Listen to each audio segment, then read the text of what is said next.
पुराने ज़माने में घर कच्चे हुआ करते थे, लोग सच्चे हुआ करते थे। ये आपने कहावत सुनी होगी, घर कच्चे लोग सच्चे। आजकल सब कुछ झूठा ही झूठा है।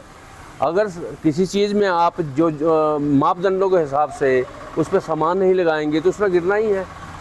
पहले लोग सच्चे थे, इस वजह से जो मिट्टी के घर लेपन से भी घर नहीं गिरा करते थे।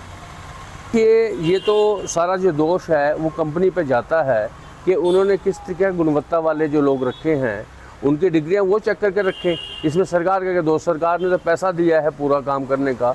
और सारा मैं ये कहता हूँ कि जितना नुकसान हुआ है, जान माल का जो नुकसान हुआ है, वो जिन लोगों ने ये सड़कें बनाई हैं उनको, उनके सरकार को उनके प्रति जो है कड़ा संज्ञान लेना चाहिए। क्या आप सोच सकते हैं कि इतनी बड़ी सड़क जिस पर हज़ारों ट्रक रोज़ चल रहे हैं, हज़ारों गाड़ियाँ रोज़ जा रही हैं, क्या उस पर मिट्टी लगाने से या उसमें मिट्टी बिछाने से या उसको ढकने से, अगर उसके ऊपर आप मिट्टी डालकर उसको दिखाना बंद कर रहे हैं कि आज दरार ढक गई है, वो और भयावह और भयानक रूप लेकर जाएगा नहीं। जिस टाइम ये नेशनल हाईवे का निर्माण कार्य चल रहा था उस टाइम में हमने कई बार आवाज़ उठाई कि ये GR इंफ्रा जो है कंपनी जो है, इसको पहाड़ों में नेशनल हाईवे बनाने का कोई एक्सपीरियंस नहीं था। ये कंपनी राजस्थान की थी, इन्होंने प्लेन में ही हाईवेज़ बनाए थे। पहले इन्होंने यहाँ पर जो आपकी क्रेट वॉल्स लगाने की कोशिश की, कई बार वो ढह गई। फिर इन्होंने अपना ही कोई फार्मूला नया बना के फिर उसको बनाया।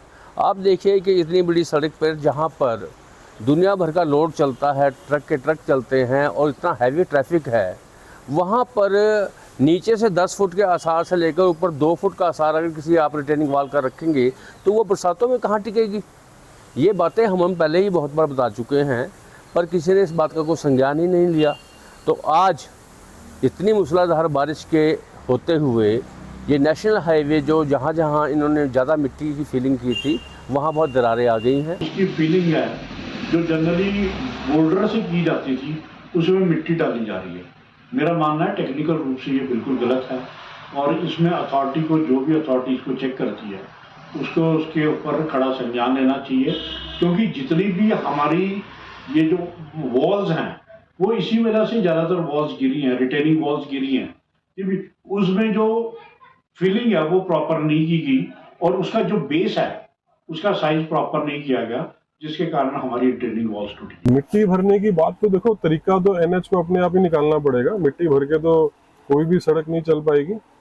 प्रॉपर मेटलिंग हो, प्रॉपर इंग्रेडिएंट्स उसके अंदर भरे जाएं और प्रॉपर कंक्रीट वर्क हो तभी वो टिकेगा दोबारा, नहीं तो अदरवाइज लैंडस्लाइड से तो चंडीगढ़ आना जाना ही पाप है इस टाइम। तो सही बात है, गाड़ियों के लिए नुकसान है, बड़े बड़े खड्डे हैं और जो भी बेस्ट वे है, देखो इंजीनियर जो करेंगे अच्छा ही करेंगे। मिट्टी ना भर के कुछ और इंग्रेडिएंट्स भरे जाए तो वो ज़्यादा अच्छा रहेगा।